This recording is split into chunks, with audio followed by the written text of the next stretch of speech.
नमस्ते विद्यार्थी मित्रांनो, वर्ग 7वा स्कॉलरशिप विषय गणित यामधील एक्सरसाइज 31.2 मधील क्वेश्चन्स आपण या व्हिडिओमध्ये बघणार आहोत. यामधील प्रश्न बघण्याच्या अगोदर आयडेंटिटीच्या प्रकरणामध्ये जे फॉर्म्युले दिलेले आहेत ते फॉर्म्युले व्यवस्थित पाठ करा, म्हणजे यामधील प्रश्न समजणे सोपे जाईल. Question number 1, which term should be added to 100x² plus y² upon 16 from the following to make it a complete square. आता ही जी टर्म्स आहेत पॉलिनॉमियल, याला परफेक्ट स्क्वेअर करण्यासाठी कोणती टर्म ऍड करायची आहे. आता इथं एक स्क्वेअर दिलं आणि इथं एक स्क्वेअर दिलं, म्हणजे तुम्हाला इथं मिडल टर्म नाही आहे, मिडल टर्म ऍड करायची आहे. तर मिडल टर्मसाठी काय आहे फॉर्म्युला बघा. मिडल टर्म मधली टर्म जी असते ती काय असते, 2 इंटू ए इंटू बी, 2 इंटू ए इंटू बी. मग आता या ठिकाणी हे जे लास्ट टर्म आहे ए बी काय असेल, याचा स्क्वेअर रूट असतो. याचा स्क्वेअर रूट काय येईल 10x, आणि याचा स्क्वेअर रूट काय येईल y अपॉन 4. म्हणजे 100चा स्क्वेअर रूट 10, x स्क्वेअरचा x, आणि हे y, आणि हे 16चा 4. मग आता इथं काय येईल इक्वल्स टू 2 इंटू ए म्हणजे काय येईल इथं 10x, आणि बी म्हणजे काय येईल y अपॉन 4. बी म्हणजे काय येईल y अपॉन 4. आता इथं कॅन्सलेशन करूयात. हे 2 1 जा 2, 2 2 जा 4, ठीक आहे. हे 2 1 जा 2, आणि हे 2 5 जा 10. म्हणजे काय उरलं या ठिकाणी 5x and y, 5x and y. म्हणजे इथं मिडल टर्म कोणती असणार आहे 5xy. याचं साइन प्लस पण असू शकतं किंवा मायनस पण असू शकतं, आणि इथं आलं इथं 5xy प्लस दिलेलं आहे, म्हणजे हे येईल option number 1. Option number 1. Question number 2, 1 plus A plus B plus A B upon 1 plus A. आता या ठिकाणी बघा, पहिल्या याच्यामध्ये हा 1 प्लस ए, याला आपण वेगळं घेतलं 1 प्लस ए, इथं ब्रॅकेट केलं. इथं काय उरलं आता, हे हा जो आहे पुढे बी plus A B, B plus A बी, याच्यामध्ये काय होतं बी कॉमन येतो. बी कॉमन आलं म्हणजे बी ने याला डिवाइड केलं, बी ने बीला डिवाइड केलं तर 1 आलं, जो कॉमन आहे तो बाहेर घेतला आपण, आणि मग बी ने ह्या टर्मला डिवाइड केलं तिथं ए आलं. म्हणजे याच्याऐवजी आपण काय लिहू शकतो, हे लिहू शकतो. मग काय लिहितं plus B in bracket 1 plus A, B in bracket 1 plus A. आता इथं 1 प्लस ए आणि 1 प्लस ए हे पण काय झालं इथं कॉमन झालं. म्हणजे काय येईल आता इथं परत बघा, आता हे आपण फक्त वरचं सोडवतो, खालचा आपण बघत नाही आणखी. 1 प्लस ए हे कॉमन काढला, आणि जो कॉमन काढत असतो फॅक्टर त्यांनी त्या दोन्ही टर्मला डिव्हाइड करायचं असतं. मग 1 प्लस ए ला यांनी डिव्हाइड केलं, इथं काय उरेल मग 1, आणि ह्या टर्मला डिव्हाइड यांनी केलं तर इथं काय उरेल मग प्लस बी. म्हणजेच हे जे आहे याचे फॅक्टर्स काय येतील ते इथं घेतो मी. याचे फॅक्टर येतील 1 प्लस ए, आणि दुसरा फॅक्टर येईल 1 प्लस बी, आणि हे डिनॉमिनेटरला 1 प्लस ए. मी तर 1 plus a 1 plus a cancel होईल, आणि काय उरेल मग 1 plus b, 1 plus b. Option number 2. Question number 3, what should be added to 9x² minus 30x to make a perfect square. आता परत इथं परफेक्ट स्क्वेअर आपल्याला घ्यायचं आहे, आणि इथं काय विचारलंय आपल्याला, तर इथं सेकंड टर्म विचारलेली आहे. काय विचारलेली, इथं सेकंड टर्म दिलेली, इथे थर्ड टर्म जी स्क्वेअरची असेल, म्हणजे हे a² minus 2ab plus b². तर याच्यामध्ये ही आपल्याला इथं बघायची आहे, ही टर्म आपल्याला शोधायची परफेक्ट स्क्वेअर ही पॉलिनॉमियल होण्यासाठी. आता ही दुसरी ही टर्म कशी शोधायची, तर आपण वरच्या 1 मध्ये पाहिलं होतं की मिडल टर्म साठीचा काय फॉर्म्युला आहे, middle term equals to 2 into first term into last term, किंवा त्याला आपण थर्ड टर्म असं म्हणूयात. आता इथं मिडल टर्म काय आले negative 30x equals to 2 into इथं फर्स्ट टर्म. आता ही 9x² आहे, आपल्याला काय ती स्क्वेअर रूट मध्ये, म्हणजे काय असेल ती 3x into third term.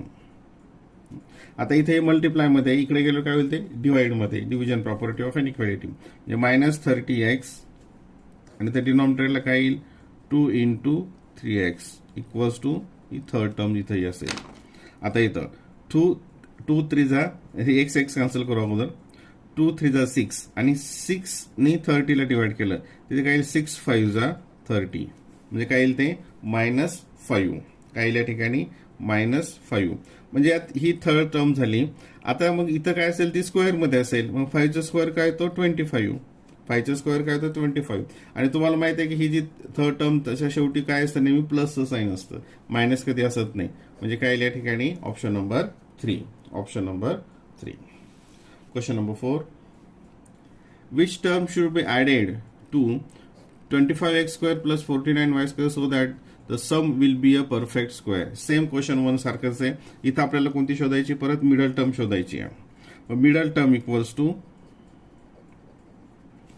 2 into a into b equals to 2 into a म्हणजे काय याचा स्क्वेअर रूट याचा स्क्वेअर रूट काय येईल 5x आणि b म्हणजे काय याचा स्क्वेअर रूट काय येईल 7y याचा स्क्वेअर रूट येईल 7y मग काय येईल ती मिडल टर्म 2 5 जा 10 10 7 जा 70xy याचं साइन प्लस पण येऊ शकतं मायनस पण येऊ शकतं मग इथं काय येईल इथं 70xy प्लस मध्ये दिलेला आहे म्हणजे option number 3 option number 3. Question number 5 which term should be added to the algebraic expression 49x square plus 64 upon y square to make a perfect square. Same वरच्या सारखाच क्वेश्चन आहे. इथे सुद्धा आपल्याला काय करायची आहे मिडल टर्म शोधायची आहे. इथं सुद्धा मिडल टर्म शोधायची. इथं घेऊयात थोडी जागा कमी आहे इथं लिहितो मी मिडल टर्म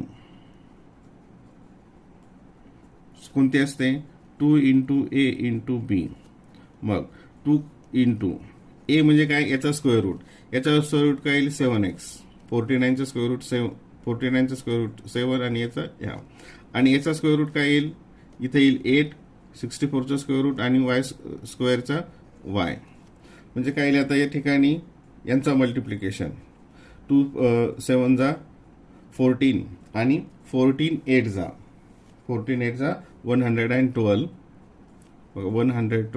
हे एक्स वर न्यूमरेटरला जातील आणि खाली डिनॉमिनेटर 112x अपॉन y याचं साइन प्लस पण असू शकतं मायनस पण असू शकतं. इथे प्लस दिलेला आहे option number 1 option number 1. Question number 6 if 25x square minus 40xy equals to 16y square equals to a square then a equals to what. आता इथं दिलेलं आहे सरळ सरळ इथं मग काय करायचं कशाचा स्क्वेअर असेल हा त्याचा स्क्वेअर रूट 5x इथं मायनस साइन होऊन मायनस इथं 4y bracket square equals to A square मग a ची व्हॅल्यू काय येईल taking the square root of both side दोन्हीकडचे स्क्वेअर रूट काढले याचा स्क्वेअर रूट येईल a आणि याचा स्क्वेअर रूट येईल 5x minus 4y option number 1 option number 1. हा एक्सरसाइज मागच्यापेक्षा हा तुलनेनं सोपा आहे त्यासाठी फक्त तुम्हाला फॉर्म्युले पाठ असणं आवश्यक आहे. What will be the perimeter of square whose area is x square plus 14x plus 49 centimetre square. आता हा थोडासा वेगळा क्वेश्चन आहे. आता इथं एरिया दिलेला आहे आणि त्याच्यावरून काय काढायची पेरिमीटर काढायची. आता एरियाचा फॉर्म्युला काय असतो area equals to side into side आणि साइड काढल्यानंतर मिळाल्यानंतर आपल्याला काय काढायचं मग पेरिमीटर काढायचे.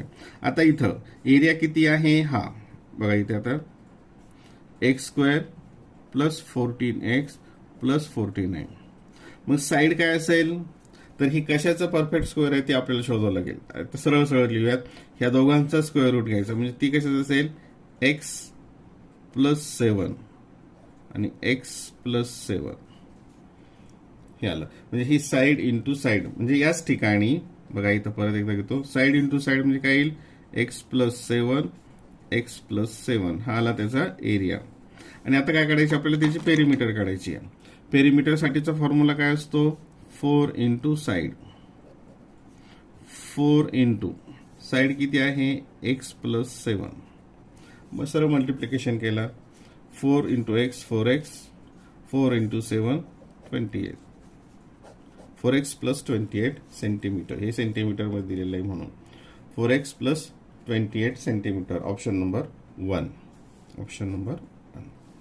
Question number 8 if a minus b equals to 7, ab equals to 23.75, then a plus b equals to dash dash. आता इथे सुद्धा आपल्याला फॉर्म्युलाचा यूज करायचा आहे. आयडेंटिटीमध्ये काही फॉर्म्युले दिले, त्याच्यामध्ये एक फॉर्म्युला दिलेला बघा, हा a प्लस बी. आपल्याला a प्लस बी काढायचं म्हणून a प्लस बी घेतोय आपण स्क्वेअर. हा तर रेग्युलर आहे, ए स्क्वेअर मायनस ए स्क्वेअर प्लस 2ab प्लस बी स्क्वेअर. पण आणखीन एक फॉर्म्युला तिथे दिलेला आहे ए मायनस बी, की ज्याच्यामध्ये ए मायनस बी येतं स्क्वेअर प्लस 4ab. हा एक फॉर्म्युला तिथे आहे. मग आता हे ए मायनस बी असल्यामुळे हे घेतला फॉर्म्युला आपण, याचा वापर केला. आता a minus B bracket square, a minus बीची व्हॅल्यू काय दिली ते 7 square plus 4 into a b, a into बीची व्हॅल्यू काय दिली 23.75. 23.75. मग या ठिकाणी 7चा स्क्वेअर 49 प्लस याचा मल्टिप्लिकेशन केला. 4 5 जा 20, इथं 0 आलं. नंतर 4 7 जा 28, इथं 0 3, इथं 0 आलं. नंतर 4 3 जा 12, इथे 5, 4 2 जा 8 प्लस 1 9, आणि इथं डेसिमल पॉईंट तर 2 डिजिट आहे म्हणून 2 डिजिट सोडून डेसिमल पॉईंट दिला. म्हणजेच काय आलं तिथे आता ए प्लस बी ब्रॅकेट स्क्वेअर, इकडे काय आहे ए plus b bracket square. 49 plus 95, हे 9 प्लस 5 किती येतं ते 4, आणि 14 10 plus 4 14. A plus b bracket square equals to 144. म्हणजे taking the square root of both side. मग ए प्लस बी याचा स्क्वेअर रूट हा, आणि याचा स्क्वेअर रूट काय येतो 12. याचा स्क्वेअर रूट काय येतो 12. Option number 2. Option number 2. Question number 9. 43 square plus 2 into 57 into 43 plus 57 bracket square equals to x. Find the value of x. आता हे कशाचं याची स्क्वेअर असेल हा, तर 43 प्लस 57 ब्रॅकेट स्क्वेअर, याचे फॅक्टर्स काय येतील हे इक्वल्स टू एक्स, आणि एक्सचीच व्हॅल्यू विचारली. आता इथं आपण हे सॉल्व्ह करूयात. याचे addition 3 plus 7 10 carry 1, 5 plus 5 10 square equals to x is equals to. मग 100चा स्क्वेअर, 100चा स्क्वेअर म्हणजे 100 इंटू 100, म्हणजे किती झिरो येतील त्याचे मल्टिप्लिकेशनमध्ये 1 2 3 4, 1 2 3 4, आणि हे 1, म्हणजे कोणता येईल तिथे option number 4. Option number 4. Question number 10. If a plus b bracket square equals to 289 and a minus b bracket square equals to 128, then find the 1 to 1. Then find the value of a square minus b square. बघा आता इथे direct मी इथं घेतो याच्यासाठी taking the square root of both side. Taking the square root of both side म्हणजे काय लिहितं a plus b याचा स्क्वेअर रूट आणि याचा स्क्वेअर रूट. 289चा स्क्वेअर रूट काय येतो 17. याचा square root A minus B bracket स्क्वेअरचा स्क्वेअर रूट येतो ए मायनस बी, आणि याचा स्क्वेअर रूट येतो 11. ठीक आहे. आता इथे बघा ए स्क्वेअर मायनस बी स्क्वेअर, याला आपण कसं लिहू शकतो ए प्लस बी ए मायनस बी, ए प्लस बी आणि ए मायनस बी. मग ए प्लस बीची व्हॅल्यू किती आली 17, आणि ए मायनस बीची व्हॅल्यू किती आली 11. मग ए स्क्वेअर मायनस बी स्क्वेअर काय होईल या ठिकाणी, याचं सगळं मल्टिप्लिकेशन. 17 1 जा 17 कॅरी 1, 17 1 जा 17 plus 1 18, 187. 187. Option number 3. Option number 3.